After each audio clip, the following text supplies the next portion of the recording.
Florida's infamous thunderstorm season is in full swing, bringing a relentless wave of severe weather to the Sunshine State.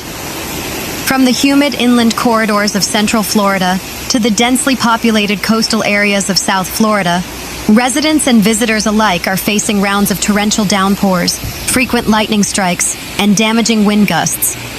Meteorologists across the state have been placed on high alert as colliding sea breezes ignite active, pulse-type severe storms capable of producing disruptive and at times dangerous weather conditions.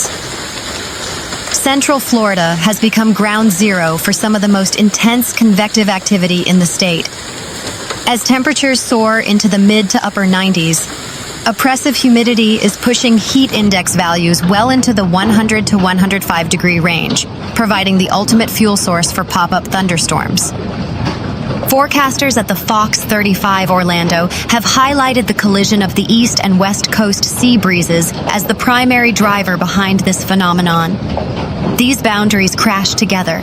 They force warm, moist air high into the atmosphere, rapidly developing towering storm clouds. The Orlando metropolitan area and its surrounding suburbs have been battered by severe weather warnings.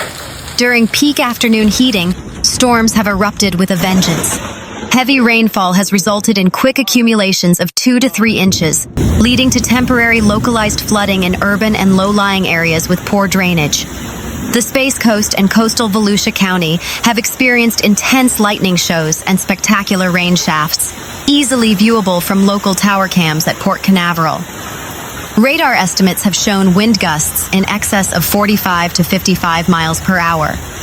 Authorities have urged residents to secure loose yard furniture and trampolines, as these high winds have been strong enough to blow around unsecured objects and snap brittle tree branches.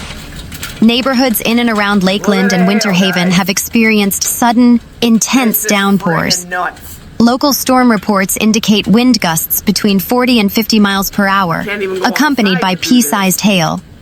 Reports from South Lakeland and Haines City have documented downed fences, flipped patio furniture, and brief localized power outages.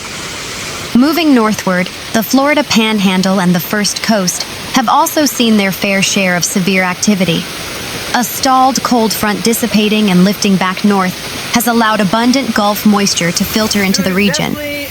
Paired with Gulf sea breezes, this mid-level disturbance has promoted the development of robust, slow-moving showers and thunderstorms. Oh my God. Along the I-10 corridor, these thunderstorms have shown a tendency to become locally strong to severe, producing frequent lightning, torrential downpours, and gusty winds ranging between 40 and 60 miles per hour. Meteorologists at WESH2 News have continued to monitor the intracoastal waterways and Atlantic waters. Boundary interactions over the warm ocean waters have occasionally sparked water spouts and funnel clouds.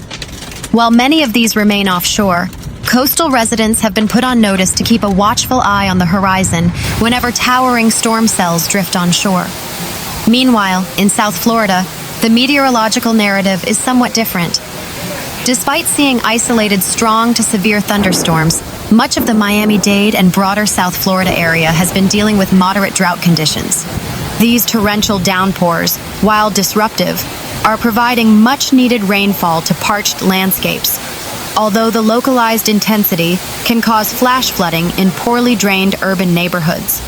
According to the National Weather Service, NWS, Miami, South Florida remains under a marginal risk of severe storms during the evening hours.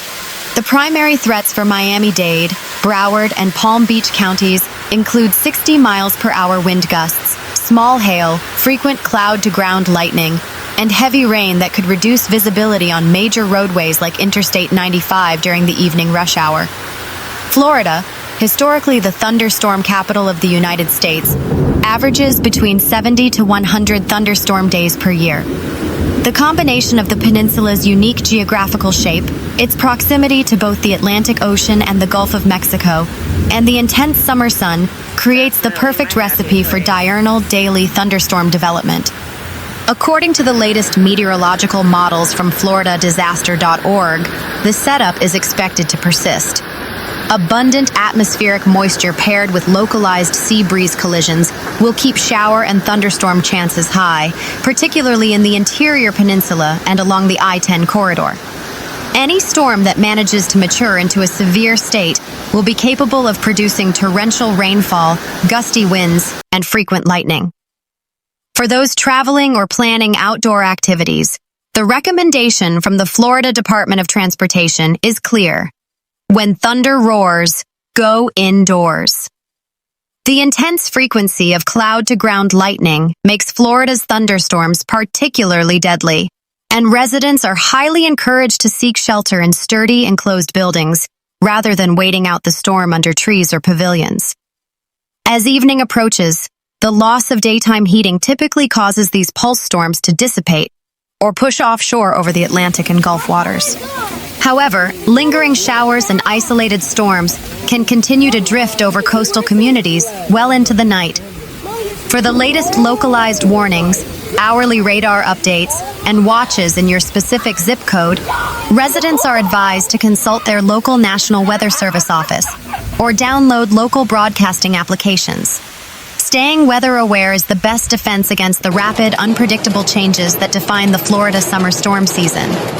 If you would like, please tell me the specific Florida county you are currently in or tracking, and I can provide you with the exact timeline of storm risks, wind speeds, and local emergency alerts for your area. Meanwhile, video shows hail falling in Miami Gardens on Wednesday as officials issued weather alerts ahead of afternoon storms. The video sent to NBC6 from a viewer shows hail the size of small pebbles falling in her backyard. The National Weather Service had issued a severe thunderstorm warning for northern Miami-Dade and southern Broward counties at 1:22 p.m. that lasted about 20 minutes. It warned of wind gusts up to 60 miles per hour and possible quarter-sized hail. Residents were advised to move to the interior room of the lowest floor of a building. The NWS warned hail damage to vehicles is expected, along with wind damage to roofs, siding, and trees. The east coast of South Florida is currently under a marginal risk, level 1 out of 5, for severe storms on Wednesday afternoon and evening. Big one. I'm gonna try to get by it.